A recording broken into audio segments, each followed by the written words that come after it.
नमस्कार मित्रों, क्या आप जानते हैं कि मकर संक्रांति क्यों मनाई जाती है और इसकी पूजा विधि, स्नान दान का शुभ मुहूर्त और आध्यात्मिक महत्व क्या है। जो आप इस चैनल पर नए हैं तो चैनल को सब्सक्राइब करें। तो चलिए वीडियो स्टार्ट करते हैं। सनातन संस्कृति का एक अत्यंत पावन और शुभ पर्व है जो प्रकृति, सूर्य उपासना और मानव जीवन के बीच संतुलन को प्रदर्शित करता है। ये त्योहार भारत के विभिन्न प्रदेशों में भिन्न भिन्न नामों से मनाया जाता है। उत्तर भारत में इसे मकर संक्रांति, गुजरात और महाराष्ट्र में उत्तरायण, तमिलनाडु में पोंगल तथा असम में माघ बिहू के नाम से जाना जाता है। नाम चाहे अलग हो, लेकिन इस पर्व का मूल भाव एक ही है और वो है सूर्य देव की उपासना और दान पुण्य करना। मकर संक्रांति का पर्व सूर्य देव के मकर राशि में प्रवेश के साथ ही मनाया जाता है।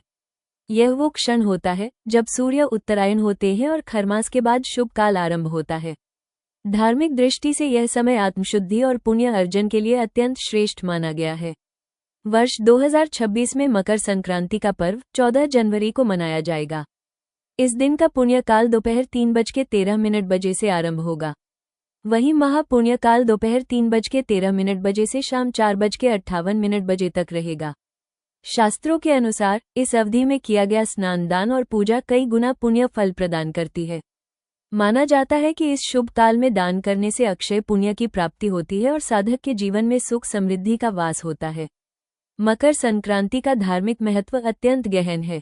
ये पर्व उत्तरायण की शुरुआत का प्रतीक है, जब सूर्य देव दक्षिणायन से उत्तरायण की ओर अग्रसर होते हैं। उत्तरायण को आध्यात्मिक उन्नति का काल माना गया है। इस समय किए गए जप, तप, दान और पूजा का फल शीघ्र प्राप्त होता है। शास्त्रों में उल्लेख है कि मकर संक्रांति के दिन गंगा, यमुना, सरस्वती अथवा किसी भी पवित्र जल स्रोत में स्नान करने से मनुष्य के समस्त पापों का क्षय होता है। साथ ही ब्राह्मणों, साधुओं और दीन दुखी, निर्धन, जरूरतमंद लोगों को दान देने से भगवान सूर्य की विशेष कृपा प्राप्त होती है। अब हम जानते हैं मकर संक्रांति का पौराणिक महत्व क्या है। मकर संक्रांति का उल्लेख अनेक पौराणिक कथाओं में मिलता है। महाभारत के अनुसार भीष्म पितामह ने उत्तरायण काल की प्रतीक्षा करते हुए अपने प्राण त्यागे थे। मान्यता है कि उत्तरायण में देह त्याग करने से मोक्ष की प्राप्ति होती है। इसी कारण इस काल को अत्यंत पुण्यदायी माना गया है। कृषि प्रधान भारत में मकर संक्रांति का विशेष सामाजिक और सांस्कृतिक महत्व भी है। ये पर्व नई फसल के स्वागत का प्रतीक है। किसान इस दिन प्रकृति और सूर्य देव का आभार व्यक्त करते हैं। सूर्य देव को जीवन, ऊर्जा, सत्य और तप का प्रतीक माना गया है, इसलिए इस दिन उनकी विशेष आराधना की जाती है। मकर संक्रांति के दिन प्रातःकाल शुभ मुहूर्त में उठकर किसी पवित्र नदी या सरोवर में स्नान करें। यदि यह संभव न हो तो घर पर ही स्नान कर सकते हैं। स्नान के पश्चात स्वच्छ वस्त्र धारण करें। पूजा के लिए तांबे का लोटा लें और उसमें स्वच्छ जल भरें। जल में पुष्प, तिल, गुड़ और रोली मिलाएं। पूर्व दिशा की ओर मुख करके सूर्य देव को अर्घ्य अर्पित करें। अर्घ्य देते समय श्रद्धापूर्वक ओम सूर्याय नमः मंत्र का जाप करें। इसके पश्चात सूर्य देव को तिल के लड्डू, खिचड़ी और व्यंजन अर्पित करें। सूर्य चालीसा या आदित्य हृदय स्तोत्र का पाठ करें। अंत में भगवान सूर्य को प्रणाम कर परिवार की सुख समृद्धि, अच्छे स्वास्थ्य और मंगलमय जीवन की कामना करें।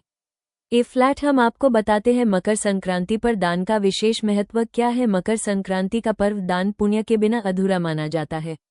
शास्त्रों में कहा गया है कि इस दिन किया गया दान अक्षय फल प्रदान करता है, जिसका पुण्य कभी समाप्त नहीं होता। इस दिन दीन दुखी, असहाय और जरूरतमंदों की सेवा करने से भगवान सूर्य अत्यंत प्रसन्न होते हैं। अन्न और भोजन का दान, इस दिन अन्नदान का विशेष महत्व है। खिचड़ी का दान करना अत्यंत शुभ माना जाता है। इसके साथ ही तिल और गुड़ का दान करने से धन, यश और मान सम्मान में वृद्धि होती है। इस दिन किसी भूखे व्यक्ति को भोजन कराना मां अन्नपूर्णा की कृपा प्राप्त करने का उत्तम माध्यम माना गया। वस्त्रदान, मकर संक्रांति के अवसर पर वस्त्रदान का भी विशेष महत्व है। गरीबों, वृद्धों और जरूरतमंदों को नए वस्त्र, सर्दी में कंबल या स्वेटर का दान करना पुण्यकारी माना जाता है। ऐसा करने से जीवन की बाधाएं दूर होती हैं और सुख शांति का मार्ग प्रशस्त होता है। अगर आपको वीडियो पसंद आए हो तो कमेंट में हैप्पी मकर संक्रांति जरूर लिखना।